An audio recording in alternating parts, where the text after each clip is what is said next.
Salam alaikum Azul Filaoun, bonsoir. À la veille du 1er novembre, l'Algérie s'apprête à commémorer le 70e anniversaire du déclenchement de la révolution du 1er novembre 1954. Un défilé militaire grandiose sera organisé à Alger où les préparatifs qui se déroulent depuis quelques jours. Pourquoi, en effet, le 1er novembre 1954 n'avait pas été, comme les orages méditerranéens, violents, mais suivis rapidement d'un soleil éclatant? Pourquoi, à la différence des insurrections du siècle précédent, les premiers coups de feu de 1954, certes suivis d'une accalmie et d'un passage à vide de quelques semaines, avaient débouché sur une tempête politico-militaire de 7 longues années, qui a fini par abattre l'édifice colonial présenté en 1930 comme éternel lors de la célébration du centenaire. L'insurrection déclenchée en novembre 1954 n'était nullement une entreprise aventureuse, mais une révolution contre l'ordre colonial. Ils étaient 9, puis 22, et enfin des millions, car il n'y a pas pire pour un citoyen que d'être exclu dans son propre pays, subir une justice aux ordres, spolié de ses richesses nationales, humilié et enfin interdit de s'exprimer librement. Alors que l'Algérien a été tout au long de l'histoire un contestataire, que ce soit sous le joug de l'étranger ou sous le régime autoritaire de ses frères. Du coup, l'injustice et la spoliation des richesses nationales sous domination coloniale ont facilité la mobilisation des Algériens pour reconquérir leur liberté et construire leur avenir. La restauration de l'État algérien démocratique et social était l'objectif qui définissait la perspective ouverte par l'appel de novembre 1954. La révolution algérienne entendait ainsi remettre l'Algérie dans le sens de l'histoire en consacrant le respect de toutes les libertés fondamentales sans distinction de race et de confession.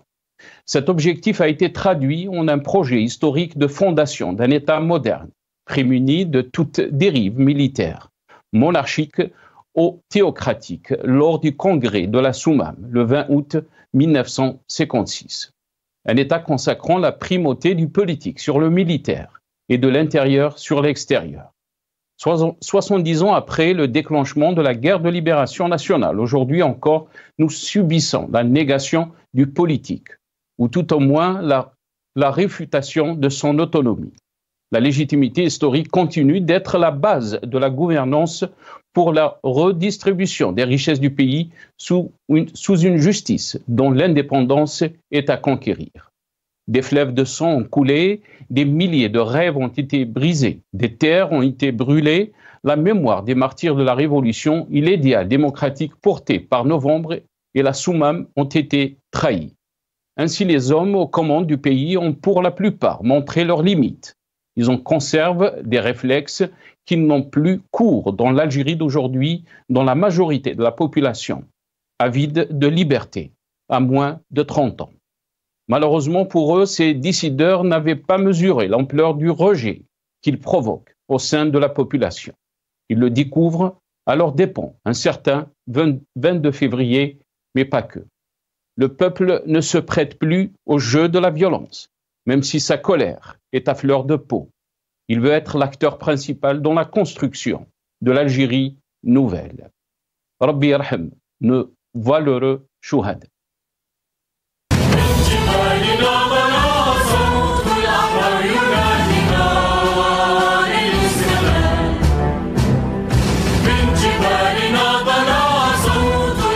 ينادينا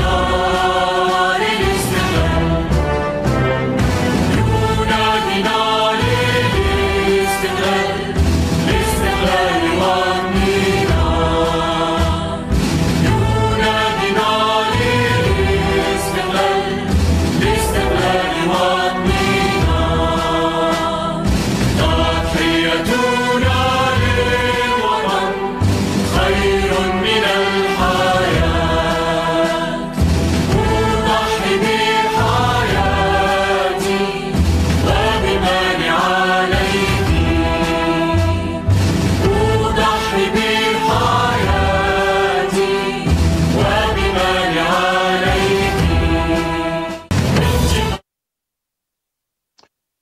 Rabbi yarham shuhada. Le 70e anniversaire du 1er novembre 1954, un passé glorieux et une réalité douloureuse. C'est le titre de notre émission pour ce soir. C'est une couverture spéciale par rapport donc au 1er novembre 1954, 70e anniversaire. J'aurai le plaisir d'accueillir dans cette émission Montassar Abtroun, écrivain, journaliste et historien. Il sera avec nous par téléphone depuis Alger et je pense qu'il est avec nous. Montassar Abtroun, bonsoir. Merci beaucoup d'avoir accepté l'invitation. Marhaba bik. وصحة عيدكم وعيدنا جميعا. آمين يا رب. صحة عيدك منتصر أبطرون. Rabbi yarham shuhada. Merci beaucoup, Montassar Abtoun, d'avoir accepté l'invitation. J'aurai le plaisir aussi d'accueillir Dr Hassan Hirish, économiste, analyste politique. Il est avec nous depuis Paris, via Skype. Hassan Hirish, bonsoir. Ah, on n'a pas Hassan Hirish encore. On me dit à l'oreillette, donc pas encore. Mais on aura aussi Lias Djbaili, ingénieur, économiste, militant politique. Il est avec nous depuis Paris via Skype. Lias Djbaili, bonsoir. Merci beaucoup d'avoir accepté l'invitation. Marhaba bik. Bonsoir Nasser pour l'invitation et toutes mes salutations à l'équipe El Magharibiya et tous nos compatriotes qui nous suivent. Et de mon côté aussi, Rabbi yarham shuhada qui ont donné leur vie pour que notre pays, pour que l'Algérie soit indépendante. Merci. Barakallahu fik Lias Djbaili. Je vais commencer cette émission avec vous, Montassar Abtroun. Bien sûr, on a eu cette semaine donc cette information douloureuse, si on peut dire, pour notre révolution, pour notre histoire aussi. Montassar Abtroun, c'est l'ancien colonel Tahar Zbiri, chef de la wilaya historique. Vous êtes en train de voir donc le titre sur le journal donc Le Matin d'Algérie. Le colonel Tahar Zbiri s'est éteint, Rabbi yarhamou, juste donc à la veille du 70e anniversaire du déclenchement de la guerre de libération. Il s'est éteint donc mercredi à Alger à l'âge de 95 ans. Tahar Zbiri est celui qui a été arrêté le 19 juin, Ahmed Ben Bella, l'ancien commandant de la wilaya. Donc, qu'est-ce qu'on peut dire, Montassar Abtroun? Voilà, bon, je rends hommage à ce monsieur, à ce, je ne sais pas si je dois dire syndicaliste, Talouanza, à cet homme du peuple algérien,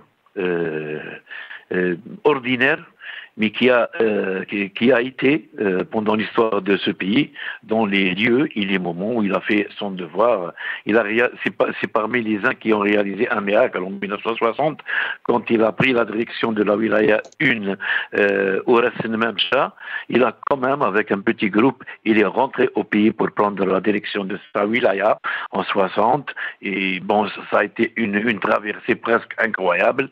Et dès à l'indépendance, l'indépendance, il faut dire que pour que le pouvoir bascule et tombe dans les mains de ce qu'on appelle le groupe de Tlemcen, avant le groupe de Oujda, c'est-à-dire l'armée de frontières, c'est grâce à Tahar Zbiri. Quand Tahar Zbiri a pris la décision de prendre son camp, s'il avait pris l'autre camp, le groupe de Tlemcen n'aurait jamais pris le pouvoir, tout le monde le sait, parce que l'agencement était wilaya 2, wilaya 3, qu'importe, l'essentiel, après, en 1963, il est le premier chef d'état-major de l'AMP, on n'est plus dans l'ALN, mais aussi c'est un colonel plein de l'ALN. Bon, ça va dans le coup d'État de 1965, on le sait, c'est lui qui a exécuté parce que c'est un homme de loi. C'est lui qui est monté avec capitaine Saïd Abid et Salah Soufi. Ils ont frappé à la porte et comme Ben Bella est sorti, qu'elle c'est tard, etc. Les deux officiers devaient lui annoncer qu'il est arrêté, etc. Ils n'ont pas pu parler. Et c'est Tahar Zbiri, comme toujours spontané, lui a dit c'est Ahmed de Mandar comme et puis on a vu, quand il a été le Majlis Tawra, il a vu que la raison pour laquelle ils ont fait le changement, c'est pour un petit peu diminuer le despotisme, le pouvoir personnel. Il a vu que ça marchait pas. Il a fait sa tentative à lui le 14 décembre 1968 pour 14 décembre 67. Tentative de coup d'État contre Boumediene qui a échoué et ceux qui l'ont pas suivi, ils l'ont pas suivi parce qu'ils n'étaient pas convaincus. Ils savaient que avec les effectifs qu'il a, il ne va pas réussir et donc on sait le cheminement qu'il a fait. Il a été obligé de fuir le pays jusqu'à 80 quand Chedli l'a réhabilité. Il est revenu. Il a été désigné sénateur.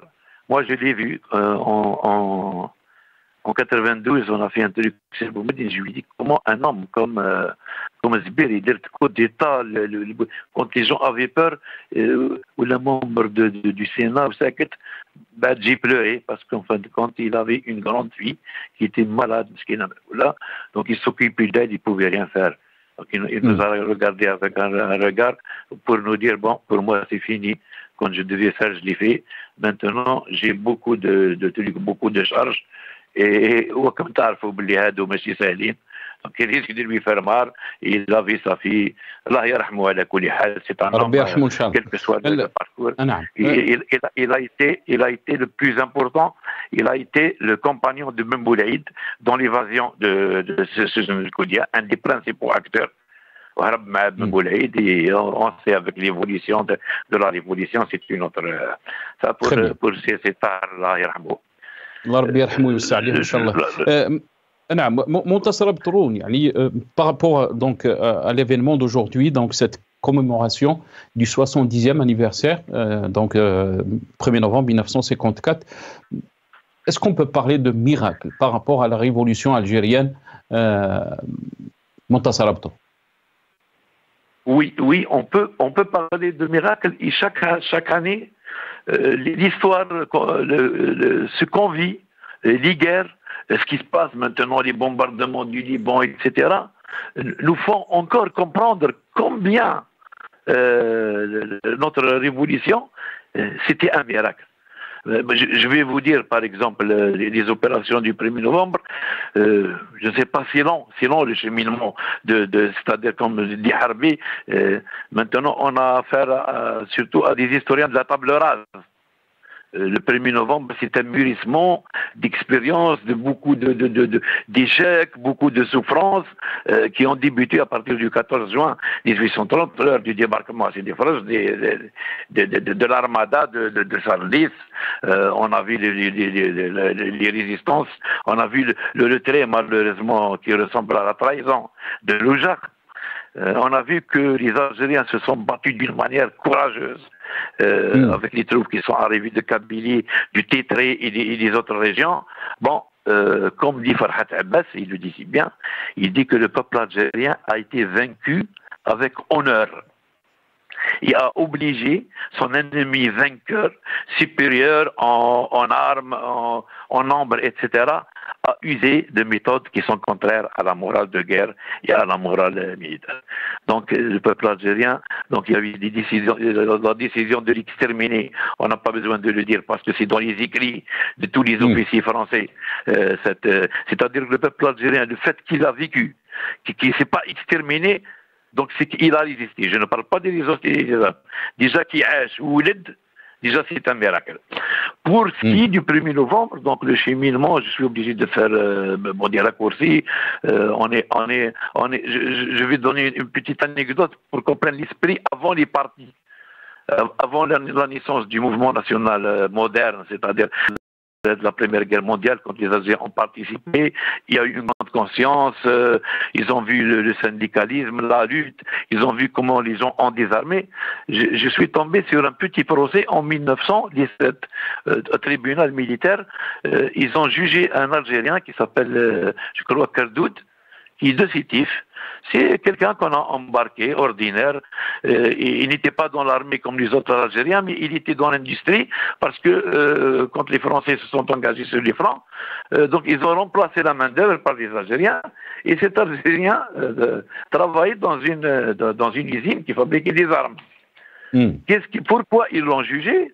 Il a pris le schéma d'un canon mitrailleur. Il a dessiné le catalogue, il a tout simplement mis dans une lettre qu'il a envoyée à sa mère. Il lui a écrit: maman, garde-le bien, il viendra le jour où on aurait besoin de ça. Là, vous voyez, c'est en 2017. Bon, avant la Première Guerre mondiale et après, il y a eu une grande précipitation. Il y a eu une tentative d'unir ce mouvement national qui est devenu politique, avec les étoiles noires africaines, avec les ulama, avec les libéraux, etc. On avait quand même un mouvement politique pluriel. C'est-à-dire, dommage, après l'indépendance, on n'avait pas, jusqu'à aujourd'hui, on n'a pas cette pluralité. Bon, bien sûr, dans ce mouvement, on a une mixture. Il y a ceux qui veulent défendre les intérêts des Algériens, voilà, à la vie sociale aisante, ta'lim, la langue, l'identité, etc. Et on avait aussi dans ce groupe ce qu'on appelle le mouvement national séparatiste ou indépendantiste. Et ce mouvement, on peut le résumer dans l'Étoile noire africaine, PPA, après OS, FLN, MNA, etc. Dans la tentative, la première avec le Congrès musulman a échoué parce que les nationalistes, disons, l'équipe Salih, Imesh, etc., ont refusé la plateforme qui a été soumise par le Congrès musulman à Pablo Violette, là, parce que tout simplement, quel que soit X, ils leur ont dit qu'on est d'accord sur tout, mais le point numéro 2, là, assimilé, accepter à ce que l'Algérie soit rattachée à la France, et le truc, la représentation parlementaire négative, on ne peut pas faire ça, on n'a pas le droit de faire ça, pour la simple raison parce que les Français, ils sont venus, ils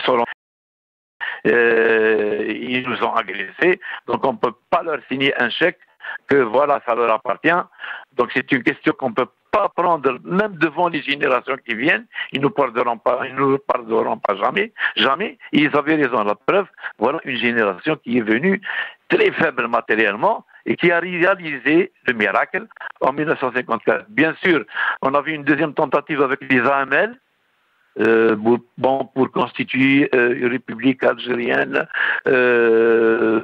disons, fédérée à une république française, mais en fin de parcours, il y a eu un petit putsch à l'intérieur, puisque les éléments des militants du PPA, qui ont pénétré pour gonfler les rangs des AML, ils ont pris pratiquement le pouvoir, et en fin de compte, ils ont décidé de l'élection d'un gouvernement algérien et d'un parlement qui s'alliera avec qui veut. Donc, même la tendance un petit peu modérée de Farhat Abbas a été, et c'est justement le déclencheur de la première révolution qui était, il faut pas on ne l'a pas dit, 8 mai 45. Il faut toujours qu'on revienne à cette date, parce que c'est une révolution qui a échoué, mais c'est une révolution. Beaucoup d'historiens aiment parler de la révolution du pain. Le peuple ne s'habille pas bien. Voilà, le peuple il n'est pas bien nourri. On trouve une réponse à ça dans le célèbre discours de Lamine Debarine devant l'Assemblée. Il leur a dit, en fin de compte, même si vous étiez bien, etc., on ne va pas renoncer à notre honneur et accepter de vous laisser la vie. Même si c'est chose que vous n'avez pas fait. Merci beaucoup. Le massacre oui, et il faut que les gens sachent que la révolution devait se déclencher de Périgord-Ville, Ain Kbira. Le plan a été fait, Ben Naïwali, avec son chef de la Kabylie, Sidali Khalid, Debarine, il devait transporter Msali Haj, qui était là, l'emmener dans une ferme, la ferme Maïza. Il déclarait un gouvernement provisoire et l'armée française était au courant de ces mouvements. On a commencé parce qu'ils avaient des armes, c'est pour ça que leur répression était féroce à cette île. Merci beaucoup. Le télégramme de Gaulle, oui. Bon, je sais qu'il y a beaucoup de détails, Montassar Abdouron. Ce serait très intéressant de faire une émission, bien sûr, très détaillé Oui. par rapport donc à cette date, Oui, mais oui. aussi par rapport à notre histoire. Et je sais que vous avez beaucoup à dire par rapport à ces questions. يعطيك الصحة منتصر عبد بارك الله فيك. Merci pour d'abord votre regard historique de cet événement, de cette date qui est, on peut dire, le fer de lance de notre histoire. C'est le déclenchement de la guerre, donc de libération. On sait après ce qui s'est passé. Merci beaucoup, barakallahu fik, d'avoir participé à cette émission. Hassan Hirsch, je pense, docteur Hassan Hirsch, économiste, analyste politique, nous a rejoint. Il est avec nous. Hassan Hirsch, bonsoir. Merci beaucoup d'avoir accepté l'invitation. Bonsoir, Sinassar. Bonsoir à vos invités et bonsoir à tous les téléspectateurs. Et je m'incline devant la mémoire de tous nos chouhadas, dont mon père, mon cousin, mon beau-frère et beaucoup de membres de ma famille. Et évidemment tous les Algériens qui ont souffert, qui ont perdu les leurs dans le combat ou de façon innocente. Merci beaucoup, Rabbi yarhamhum, Hassan Hirsch. Vous m'excusez, Hassan Hirsch, on va donner la parole d'abord à Lias Jubaili, qui est avec nous aussi. Lias Jubaili, vous avez entendu donc l'analyse de Montassar Abdouroun, mais aussi cette date qui touche tous les Algériens, une date bien sûr qui marque notre histoire contre le colonialisme. Qu'est-ce que vous en pensez, 70e anniversaire, ce qu'on peut dire, c'est une fête pour tous les Algériens, on doit être fiers de cette révolution, de notre histoire. Tout d'abord, si tu peux me permettre, cher Nasser, de نترحم على المجاهد et le commandant de la Wilaya 1, Horace Memcha, c'est Tahar Zbiri, qui a pris le commandement de cette wilaya, et tout le monde sait cette wilaya-là qui a eu beaucoup de problèmes, et c'était le compagnon de Ben Boulid qui ont organisé leur évasion de la prison de Koudia à Constantine. Voilà, je tiens à rendre hommage parce que c'est le premier commandant le premier commandant des forces algériennes de l'état-major après l'indépendance.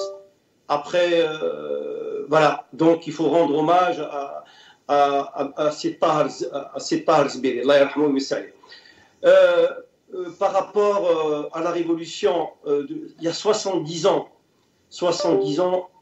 moi je dis que le déclenchement du 1er novembre 54, ce n'est pas dû au hasard. Et ce n'est pas un miracle, parce que c'est un long process.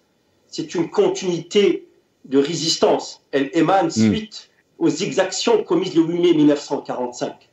À partir du 8 mai 1945, à Stef Gelma Kharrata, 45 000, donc, qui sont morts, c'est-à-dire une répression sanglante coloniale.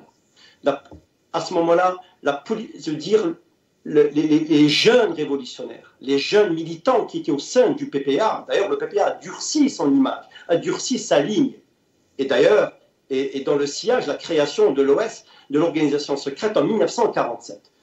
Donc ça veut dire que c'est un long process pour aboutir au déclenchement de cette révolution et par le biais, par ricochet, pour la restauration de l'État algérien. Donc c'est un long process. On n'est plus dans une petite révolte sporadique. On s'inscrit, la révolution du 1er novembre 1954, elle s'inscrit dans une révolution longue, sanglante, mais in fine, c'est pour restaurer l'État algérien et pour l'indépendance territoriale et pour l'indépendance du peuple algérien. Voilà. Maintenant, qu'est-ce qu'on peut dire après 70 ans? C'est ça la question. Un, ceux qui ont donné leur vie. D'ailleurs, on aussi à tous les chouhadas qui ont donné, qui sont sacrifiés pour libérer ce pays, qui ont donné leur sang, parce qu'on a le droit du sang pour libérer les pays. La preuve, le père de notre ami Hassan Hirsch, c'est un shahid. Donc il faut rendre hommage à tous les Algériens. Mais maintenant, ce sang qui a été sacrifié pour libérer la patrie, qu'en est-il? C'est ça maintenant la question. Est-ce que nous devons rester en otage de notre histoire? Non, nous ne devons pas rester otage de l'histoire. Nous devons protéger notre histoire. rendre hommage à ceux qui nous ont permis de parler librement. Mais qu'est-ce qu'on a fait après 70 ans? C'est ça la réalité. Pourquoi nous avons décidé, pourquoi le peuple algérien, ça a commencé par 6-9, après des millions qui ont voulu se libérer pour avoir une vie digne, décente et libre? Non, on ne l'a pas eu. C'est ça la question. Alors que le Vietnam, je dis bien, il faut, mais comme je prends, c'est-à-dire un peu sensible, il faut voir les autres révolutions. On prend le Vietnam, un pays qui a souffert du joug colonial, le Vietnam, un pays qui est à côté, en Sud-Asie. Il a souffert du colonisme français et américain. Mais eux, après la révolution, ils ont eu leur liberté. Ils ont construit un État. Le Vietnam est un État de droit, est un État démocratique, est un État prospère, est un État moderne. L'autre non. Moi, je dis que notre révolution du 1er novembre 1954 a été confisquée, que la libération du peuple algérien, la libération territoriale de l'Algérie n'a pas abouti. Parce que pourquoi avoir l'indépendance? Pourquoi se donner? Pourquoi mourir pour la patrie? Pour avoir une patrie forte, pour une patrie moderne, pour avoir de la liberté, pour avoir la démocratie. C'est ça ce qui compte. Et surtout pour avoir la dignité. Très bien. La dignité, al-karama.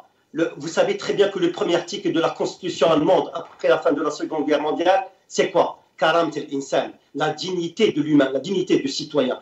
Qu'en est-il de la dignité du citoyen algérien 70 ans après? C'est ça la réalité.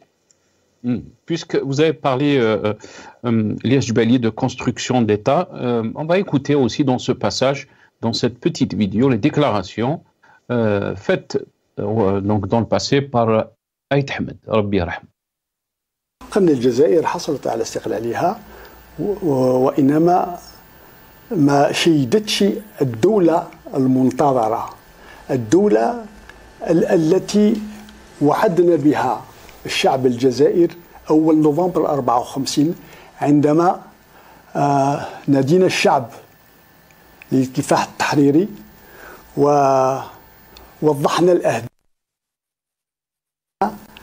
ألا وهي تأسيس جمهورية ديمقراطية اجتماعية في إطار احترام مبادئ الإسلام.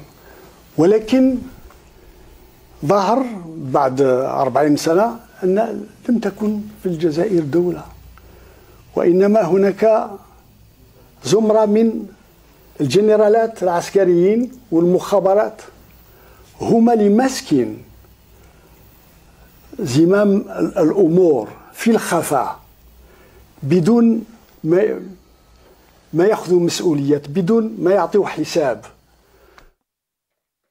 Voilà, Aït Ahmed, Rabbi yarhamou. Hassan Hirj, dans ce passage, Aït Ahmed est en train de dire qu'on n'a pas pu construire un État, bien sûr, et que, entre guillemets, on a trahi donc, le peuple, son engagement dans la révolution du 1er novembre 1954.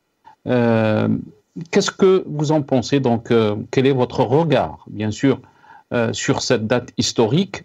Mais aussi, on a entendu l'analyse de Lies Jbali, qui fait aussi le constat de la situation que nous vivons, Hassan Hirj.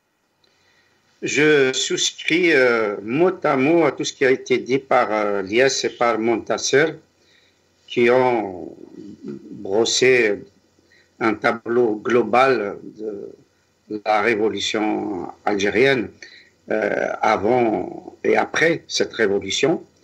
Ce que je peux rajouter, parce que moi je l'ai vécu de très très près à l'indépendance, j'avais 12 ans, donc j'ai vu même des tortures dans mon village. J'ai vu des maquisards qui ont été torturés, j'ai vu des innocents qui ont été arrêtés, torturés, etc. J'ai connu les affres de cette guerre. J'ai vu notre maison détruite, notre magasin détruit, notre café détruit, etc. La voiture de mon père mitraillée. Et donc, j'en garde évidemment un souvenir extrêmement douloureux, mais extrêmement positif en même temps. Parce que, comme l'ont dit mes prédécesseurs, c'est que le régime que le colonialisme a imposé aux Algériens est un régime inique et unique parce que depuis le premier jour, depuis le 14 juin 1830 jusqu'au 17 mars 1962, il y a eu vexation, il y a eu arrestation, torture, assassinat, il y a eu des crimes de guerre, il y a eu des crimes contre l'humanité. Ça n'a pas arrêté. Je me souviens surtout, dans mon village, il y a un lieutenant chef donc, du campement militaire qui a été assassiné par le FLN, et la répression sur les civils tout de suite dans les jours qui ont suivi. On dit qu'il y aurait eu 72, en tout cas plus de 70 exécutions sommaires. Et donc, il est évident que la situation des Algériens depuis 1830 ne pouvait pas durer. On a assisté évidemment à des résistances, l'émir Abdelkader, Farman Soumer, Cheikh Haddad, El-Mokrani, on a vu la naissance de l'étoile nord-africaine, PPA, ensuite MTLD. Bon an, mal an, il y a eu évidemment des faiblesses de tous ces mouvements-là, et ce n'était pas toujours rationnel dans les luttes qu'ils ont menées, mais il y avait toujours eu, de la sincérité, il y avait toujours eu cette volonté de libérer le peuple algérien d'un joug colonial hors norme. C'est un des épisodes les plus noirs de l'histoire de la planète. Pour une fois, je serais d'accord avec Abdelmajid Tebboune qui parlait de 4 millions d'Algériens en 1830, entre 3 à 5 millions, et que nous nous sommes retrouvés à 9 millions à l'indépendance, ce qui signifie évidemment qu'il y a eu des famines, qu'il y a eu des crimes contre l'humanité, qu'il y a eu des exterminations, qu'il y a eu une volonté, en tout cas, de réussir la colonisation de peuplement qui a été l'objectif principal à partir des années 1840, notamment de l'armée coloniale. L'administration française a finalement suivi les généraux et nous avons abouti à une Algérie qui était sous la domination militaire et très peu par les civils. Et les civils, quand ils ont voulu changer, un petit peu réformer pour que l'Algérie ait un minimum de droits, ils ont été supplantés soit par l'armée, soit plus tard par les colons et l'OAS. Donc, le 1er novembre 1954, évidemment, devait arriver, même si c'est des jeunes qui n'ont pas été forcément de grands stratèges et le 1er novembre n'était pas forcément préparé, mais avec la déclaration du 1er novembre, on sent un fond de sincérité, on sent un désir de sortir de l'impasse. Il parle justement de l'impasse. Et ça me rappelle un petit peu aussi, évidemment, toute proportion gardée. Hein. Il ne faut pas que je dise que c'est la même chose, ce qui était avant et maintenant. Mais toute proportion gardée, il y avait une impasse et il y a aujourd'hui une impasse politique. C'est-à-dire que dans l'appel du 1er novembre, il s'agissait de redonner la parole aux Algériens, de libérer le peuple algérien, d'ailleurs avec une précision dans les objectifs de l'appel, c'était que les Français restent, qu'ils aient, pour ceux qui l'auront choisi, qu'ils aient la nationalité algérienne et qu'ils aient les droits et les devoirs de l'ensemble des Algériens. Donc, il ne s'agissait pas de faire une guerre contre les Français, il s'agissait de faire une guerre contre le système colonial. De la même façon qu'aujourd'hui, les militants, les Mohsen Bel Abbas, les Karim Tabou et plein d'autres, Ils ne font pas la guerre aux Algériens, ils font la guerre au système, ils ne font pas la guerre non plus aux décideurs, ils font la guerre au système qui ne permet pas justement les libertés fondamentales d'expression, les libertés de la presse, les libertés d'entreprendre, les libertés d'éduquer ses enfants comme on veut, les libertés d'avoir comme disait justement le droit d'avoir des droits. Pardon? Absolument. Hassan Hirsch, vous m'excusez, je vous ai coupé, c'était juste donc pour rebondir par rapport à ce que vous êtes en train de dire, puisque vous avez commencé à faire le parallèle, bien sûr, par rapport à la situation que vit notre pays. On va juste faire passer... En parallèle, mais toute proportion gardée. Oui, absolument, absolument. Donc, il faut le préciser. Il faut mettre donc... absolument. On ne peut pas comparer, bien sûr, le colonialisme avec des Algériens qui nous gouvernent. Peut-être... mais on va juste vous faire passer cette petite vidéo d'Ihsan Qadi, qu'il faut rappeler qu'il est en prison. Ihsan Qadi, journaliste. Son père est un shahid aussi, Rabbi Rahmou. On va l'écouter dans ce passage. Mon père était dans le projet insurrectionnel du 1er novembre. Moi, je garderai toujours l'image des premières années de l'indépendance, la fierté qu'il y avait dans le regard de mon père, d'avoir réalisé quelque chose quand je dis le regard de mon père, c'est de sa génération. Et on a grandi, écrasé par la lumière de cette génération qui a réalisé quelque chose, tu le sais très bien, Khaled, ta famille, c'est une famille de Shuhada et de Moudjahidine. Ce qu'a réalisé cette génération, celle qui a libéré le pays, celle qui a subi d'abord le joug colonial pour pouvoir s'en dégager et s'en libérer après, il n'y a pas beaucoup d'exemples dans le monde. Pas seulement au XXe siècle, mais dans l'histoire. Parce que c'est quand même 130 ans d'occupation, c'est un rapport asymétrique de puissance, c'est un miracle. C'est un véritable miracle quand on voit d'autres pays.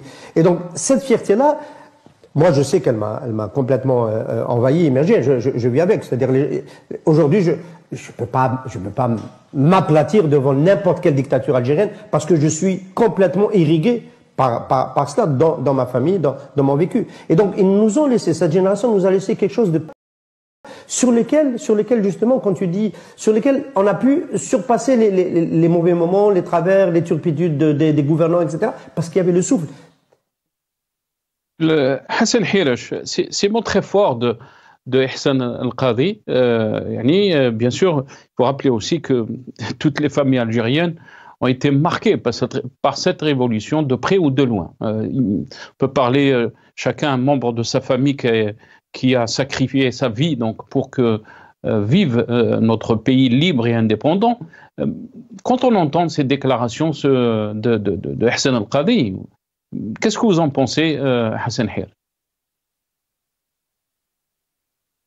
Hassan Al-Qadi n'a pas sa place en prison. Hassan Al-Qadi devrait être un des dirigeants de l'État algérien. L'Algérie a besoin de ses compétences, a besoin de son engagement, a besoin de ses lumières. Donc c'est complètement incompréhensible, inacceptable que Hassan Al-Qadi soit en prison parce que tout simplement, il aurait exprimé un certain nombre d'hypothèses concernant le maintien ou non d'Abdelmajid Tebboune, les élections qui allaient se passer, une analyse tout simplement de la situation avec les forces politiques en présence, puis le rôle de l'armée, ainsi de suite. Je pense qu'il n'y a absolument rien de tabou. Justement, nos parents, nos grands-parents, tous les Algériens sont morts pour ça, sont morts pour que leurs enfants, leurs petits-enfants, leurs arrière-petits-enfants puissent justement s'exprimer, puissent participer chacun à sa manière à édifier ce pays qui en a besoin et qui le mérite et qui peut avoir une place absolument importante dans l'échiquier mondial et qui malheureusement ne l'a pas parce qu'il y a une mauvaise gouvernance, parce que les Algériens ne peuvent pas participer. Donc, ce qu'a dit Ihsan Al-Qadi, j'aurais pu le dire de la même façon, mot à mot. Et ce qui est complètement inacceptable, c'est qu'on reste encore dans une situation, encore une fois, dans l'impasse que nos aînés ont connue avant le 1er novembre 54, c'est-à-dire qu'il fallait absolument une solution de préférence pacifique. D'ailleurs, ils l'ont dit dans la déclaration du 1er novembre en disant, voilà, nous sommes engagés à prendre les armes, mais nous allons faire des propositions pour que ça se passe de façon pacifique. Donc, ils n'ont pas du tout exclu de proposer des solutions pacifiques à l'administration coloniale, mais malheureusement, ils ont fait face à des sourdes oreilles et donc le combat s'est enclenché. Nous avons perdu les meilleurs de nos pères, les meilleurs de nos frères, etc. L'Algérie a perdu les meilleurs de ses filles, les meilleurs de ses fils, et malheureusement, on n'a pas l'impression d'avoir tiré la leçon.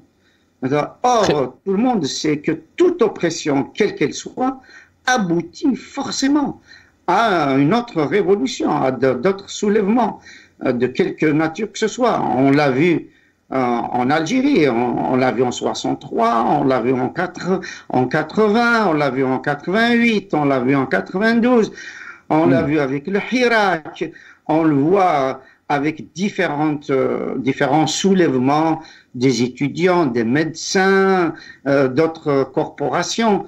Donc tout ça, ce sont des signes évidemment qui montrent que l'Algérien n'est pas encore libéré et qu'il doit l'être.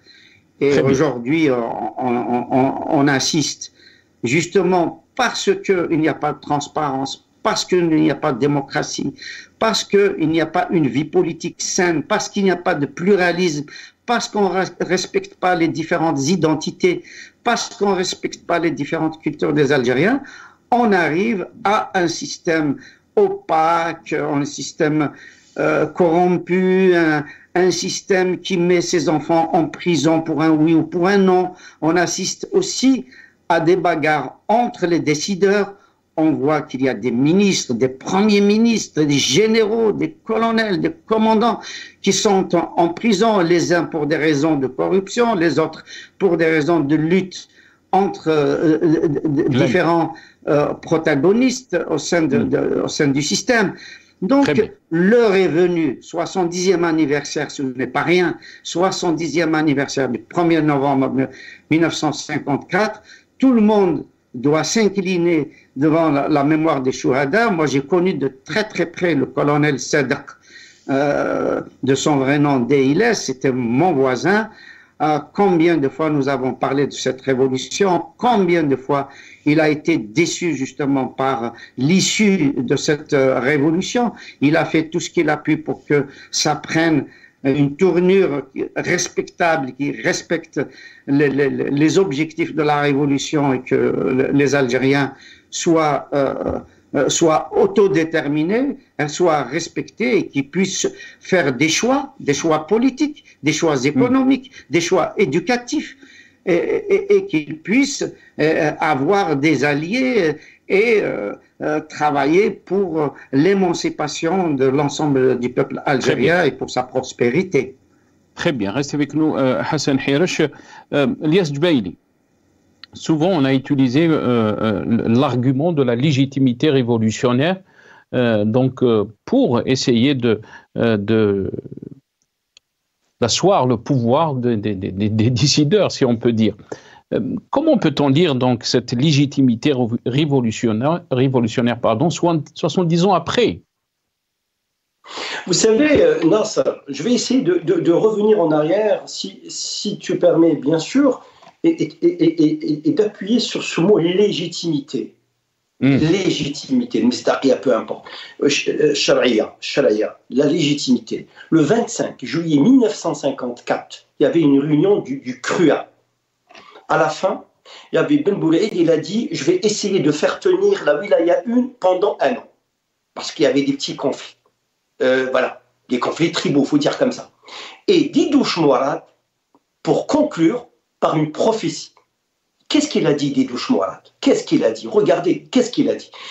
Il a dit, nous n'avons pas le choix, nous devrions, je veux dire, aller jusqu'au bout.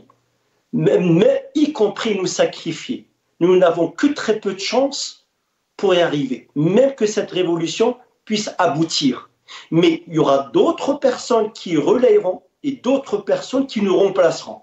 Parce que les Français ont osé. Quand on dit les Français, c'est-à-dire le système colonial, il a osé, c'est fini. C'est-à-dire que le peuple ne peut pas vivre sous cette chape de répression. Et là, Hassan Hirsch a parlé de l'impasse. Malgré cela, il n'a pas parlé que lui et que tous ces révolutionnaires, ils avaient la légitimité. Parce que la légitimité, personne n'a le monopole de la légitimité. Celui qui a le monopole de la légitimité, le peuple qui a la légitimité. On ne peut pas gérer un pays, on ne peut pas s'accaparer le pouvoir par la force et dire nous avons la légitimité révolutionnaire. Donc non, la légitimité, c'est le peuple qui vous donne. Même si vous êtes arrivé à acquérir la légitimité révolutionnaire parce que vous avez pris les armes pour libérer le pays, mais quelque part cette légitimité, c'est le peuple qui vous la donne. On ne peut pas garder le pouvoir, réprimer, anéantir toute forme de liberté, de démocratie dans un pays au nom de la légitimité révolutionnaire. Non, moi je ne l'appelle pas légitimité révolutionnaire, je l'appelle de l'illégitimité, parce que quand on garde le pouvoir à l'insu de son peuple, à un peuple qui a souffert depuis 1830, c'est un peuple, oui, il a souffert en continu, en discontinuité depuis 1830. On ne peut pas dire au nom de la légitimité révolutionnaire, je suis au pouvoir. La légitimité, vous devez la remettre, vous restituez la légitimité, le pouvoir au peuple, et c'est le peuple qui vous donne la légitimité. Donc, je peux vous dire que cette révolution de 1er novembre 54 et l'indépendance, c'est un goût inachevé. C'est un goût inachevé. Le peuple n'a pas encore acquis sa liberté. Nous avons eu l'indépendance sur le plan territorial, sur le plan de la souveraineté internationale, mais le plus important, les libertés fondamentales n'ont pas encore été restituées. C'est ça la question. Très rapidement, toute proportion gardée, comme je reprends. Très rapidement, avant de terminer cette émission, je vais la terminer avec vous. Liège Bailey, c'est dommage qu'on a eu un petit souci de connexion avec Hassan Hirsch au début de cette émission, mais très rapidement, quand Hassan Hirsch parle de l'impasse qui a mené notre pays à cette révolution historique, l'impasse qu'il y avait avec le colonisateur français, il l'a comparé avec l'impasse que nous vivons, bien sûr. Actuellement dans notre pays, bien sûr, on parle de l'impasse politique. Est-ce qu'on peut faire ce parallèle très rapidement, Lias Jubail? Oui, en fait, on peut faire ce parallèle, mais toute proportion gardée. On va pas, on peut faire ce parallèle, mais toute proportion gardée. Mais l'impasse, trouver le peuple algérien durant la Révolution, il fallait se libérer. Il fallait faire la révolution pour s'affranchir et pour retrouver sa liberté et acquérir l'indépendance.